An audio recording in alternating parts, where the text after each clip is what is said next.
I have tried 5 different side hustles as an entrepreneur over the years, from pet sitting to Etsy. And in today's video, I'm breaking down what worked, what didn't work, and some insider tips as a seasoned entrepreneur. And just as an aside, I want to make it really clear that just because these businesses didn't work for me doesn't mean they're not going to work for you. So they might work wonderfully for you. You might actually be making great money in one of these areas right now. This is just what worked and what did not work for me, but it's individualized to everyone. So just bear that in mind as well. So the first side hustle that I set up years ago was a party planning business. So it was something where I was really wanting to lean into my love of entertaining and socializing. And I thought, oh, this is just going to be such a great business. So I went out, I bought a whole bunch of catering ware, and I was all excited to be able to get the word out to our family and friends in the area that I was going to be able to make party planning a lot easier for them, whether it was for a bridal shower or a baby shower or something like this. And I got down the road into this business and I realized a couple of things about myself. And this is the really valuable part about starting a business is it is the best self-improvement exercise you can ever do, because you get to know yourself so well when you start a business, because it really highlights both your strengths and your weaknesses. And so one of the things that I came away from with my party planning business was, while that I really enjoyed entertaining personally, I wasn't really wanting that much to be doing all the running around and setting up and all the very time sensitive things that come down to pulling off someone else's event. And so hats off to all the people who really love that. But I didn't want to have a job that was super time sensitive, super demanding, and just was something that almost was creating more pressure and more stress for me and turning something that I normally loved, like entertaining, into something that suddenly felt really high stress. So that was a real learning experience for me. So at the end of the day, with my party planning business, I made $0 off of that. I did end up with a kitchen full of catering ware that I still have, that still comes in handy when we entertain, which is nice. But would I personally do this type of business again? No, just because it really wasn't to my taste, and the deadlines and the pressures that were involved were a little bit more than I wanted to tackle. The second side hustle that I started was a pet sitting business. So I had done a lot of pet sitting in high school and college, and then I restarted my pet sitting business in my 20s as a way to just be able to make some extra money. And I love working with animals, and I thought, oh, this is going to be a match made in heaven. Well, what I found out as I got into it, now the pros of this type of business is it's very low overhead, because you don't have to have a physical office space. You go to people's homes and you're doing the pet sitting in their homes. And so there were a lot of things that were great about it, because it didn't cost me anything to set up. But then on the downside, it ended up being a lot more time intensive than I was planning on. So it's a lot of evenings that you're working, it's a lot of driving, and it's a lot of weekends and a lot of holidays, because you think about, when do people need pet sitters? It's when they're going out of town, which tends to be a lot. So I just decided after a while that I really didn't want to be working a lot of weekends or a lot of holidays, and I wanted to have a little bit more of my life back. The one time that I will say that pet sitting really paid off and worked out really well was when I combined it with house sitting. So I had a time in college when I was house sitting for friends, and they had their little dachshund, and it was such a great deal because I wasn't paying rent. They got somebody to watch their house and their dog at the same time. And so it was kind of a win-win all the way around.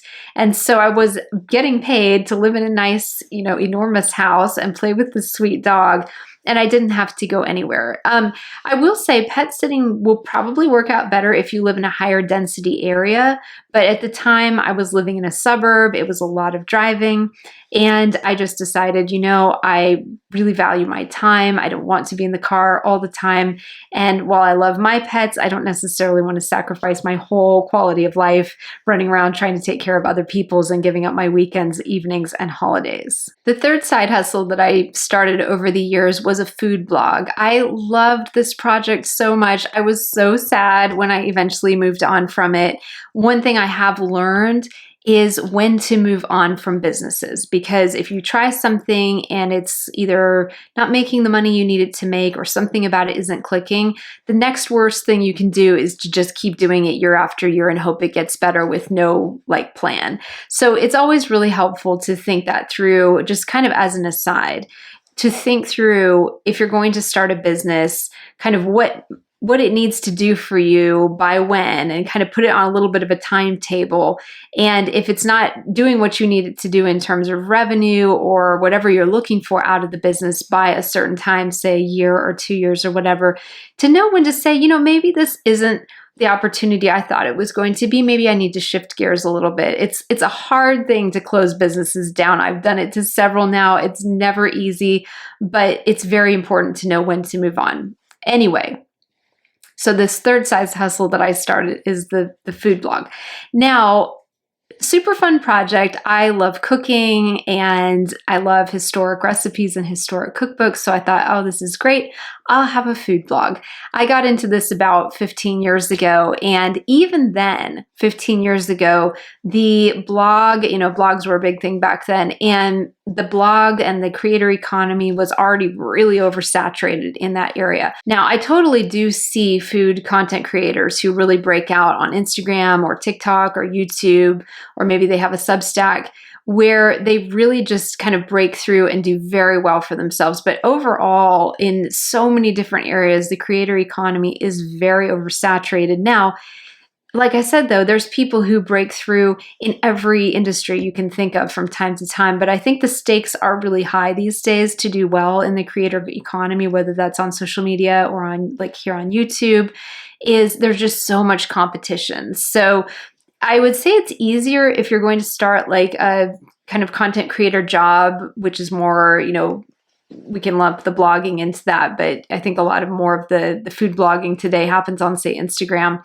that I've seen anyways, Instagram, TikTok, YouTube, is if you're thinking about starting one, just look and see how much other competition is in your area, in your niche, kind of in the industry you're looking at, and just be cognizant that it might take a really long time to build an audience. Or if you're bringing an audience over from somewhere else, that really helps too. Obviously, when you see famous people like celebrities who start a blog and then they suddenly have all these subscribers, it's because they already had an audience. So it really depends. Are you bringing an audience to what you're creating on social media or to your blog? Or are you starting from scratch and no one knows your name, no one knows who you are? And frankly, in the beginning, no one cares either. And really important to know which one of those are you? Or are you somewhere in the middle? Do you have some audience that you can bring with you, even if in the beginning it's just family and friends? So anyway, with my food blog, it was low startup costs. I did learn how to design my own website on Squarespace, which has been a wonderful place to host. 10 out of 10 recommend Squarespace if you need a website. It's great. I am not a web designer at all. And I've done 3 different websites, including, 4 different websites, including the one I'm using right now for Sarah Eaton's Financial. I've designed all those myself on Squarespace, and they have really low cost hosting fees, super easy to use, and I really love them. So that was a good skill that I learned during that food blogging phase. I loved it, but I made no money off it at all. It was very challenging to figure out how to monetize it at the time, with working with advertisers and so forth. So I really just did it more as a hobby and didn't try to force monetization. But I did close that after about 4 years because I needed to move on to something that was going to make some money to help cover bills at the time. The 4th company that I started was a relocation company here in my town. So I ran this for 4 years. It was a really fun experience, and I met so many interesting people.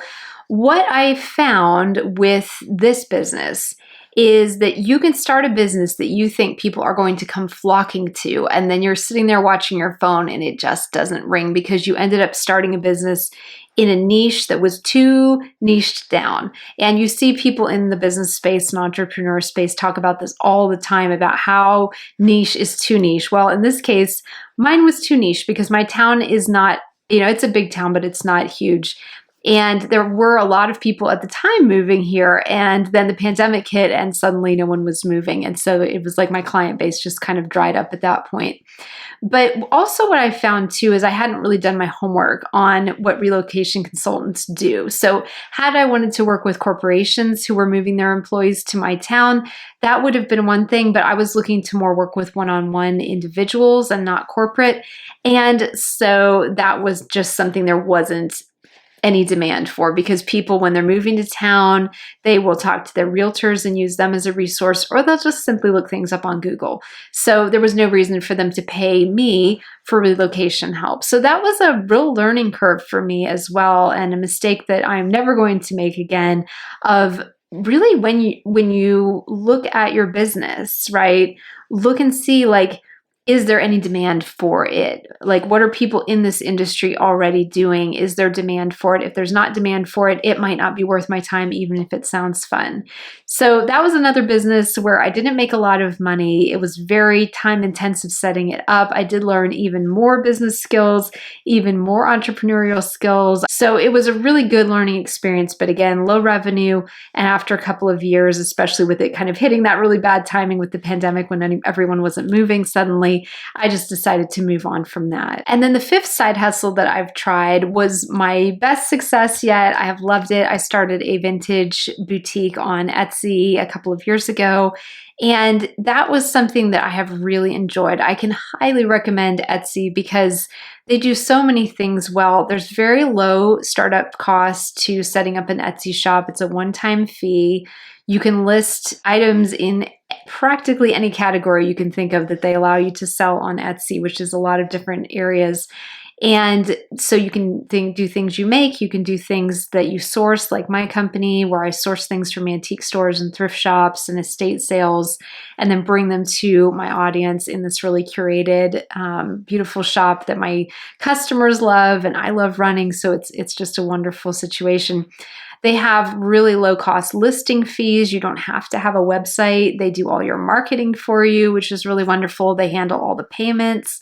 And there's just I think right now it's like a 20-cent every quarter relisting fee for if something doesn't sell, you're going to get charged like a 20-cent relisting fee, but that's just nothing in the grand scheme of things. So I have really loved running that business on Etsy, and at some point I may scale that more. Right now I'm doing it as a side hustle because working here teaching financial education and business skills is my primary focus of my career right now on YouTube with Sarah Eden's Financial. But as a side hustle, it's really wonderful. And it's kind of funny because it ended up being perfectly timed with what I do here on YouTube as well, because I'll be doing a lot of content creation during the year, and that's very steady work. And then my Etsy shop, I predominantly make the most of my sales, and many people in retail have this experience as well.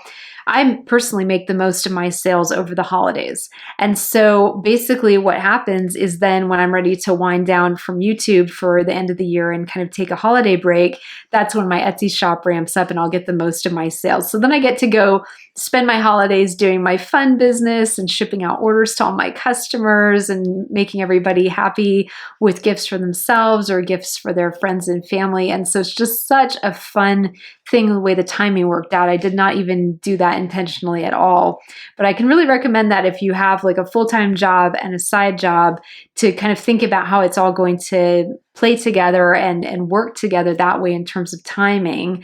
And so that I basically have a seasonal business and then a full-time business, and it's just worked out really, really well. Of course, it's also important to note that Etsy does take a fairly significant cut of each sale, and that varies a little bit year to year, but that's the cost of doing business on their platform. And it's nice because that way you don't have to have your own website. You don't have to find your customers. You don't have to handle any of the payment back-end stuff. They do that all for you.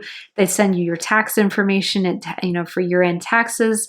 And so it's just, they take care of so many things that otherwise get very time consuming, or you're paying to outsource that to someone else and they do it for you. So I feel like the trade-off is really fair that way. So for a very part-time seasonal side hustle, I have made very decent money with my shop. I have really enjoyed all the sourcing trips that I've done to find the beautiful antique and vintage pieces that I sell over there. The whole process from start to finish is just a joy. So I absolutely adore that business. So of all the things that I've tried, for me, Etsy has been the most sustainable, the least costs wise in terms of startup compared to how much I've made every year off of the business.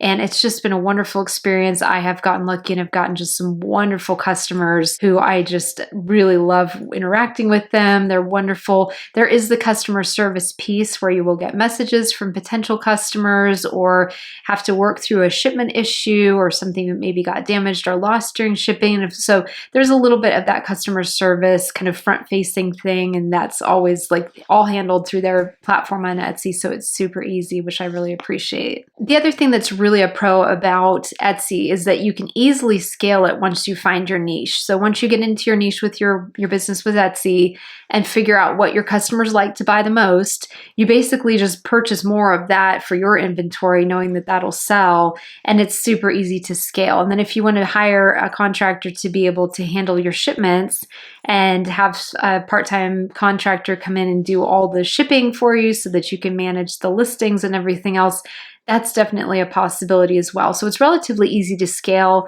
You don't have a storefront or anything to have to pay for that way, which is really nice. It's all like no physical store, which is a real benefit. And then you get to market to either a US audience. If you're here in the US, you have the US market, or you can also elect to ship globally and ship to a global market. So you get a huge market that's on a trusted platform like Etsy and coming straight to your brand, which is really helpful and just wonderful the way that all works. Now, of course, nothing about shipping is complete without mentioning the cost of shipping these days and how much we're seeing the rising oil prices affect shipping. So that is something that I have seen definitely change with the way that carriers have been putting surcharges on shipments and so forth. The best place I have found around to get shipping labels is a company called Pirate Ship, and they are just the most fun to work with, but they help you create printable labels that you can just print, stick on your packages, and out the door it goes. And you can ship from the post office, you can ship UPS, FedEx, and I think they've got another carrier that they also sell the labels for, and they get great prices. I have never been able to beat Pirate Ship's labels, so definitely check them out. I'll link to them in the description as well, but they're a good resource as well, just to kind of put a little bit more money back in your pocket so you're not paying premium prices to ship your products. So that's the 5 side hustles that I've tried over the years, and kind of pros and cons and what didn't work, what did work. I would love to hear about your business experiences, about side hustles you've tried, things that worked, lessons learned. So let me know in the comments. I would love to hear from you as always. And if you enjoyed this video, you might enjoy a video I did about starting an Etsy shop that I made about 1.5 years ago. I'll link to that on screen, and I will see you very soon over there.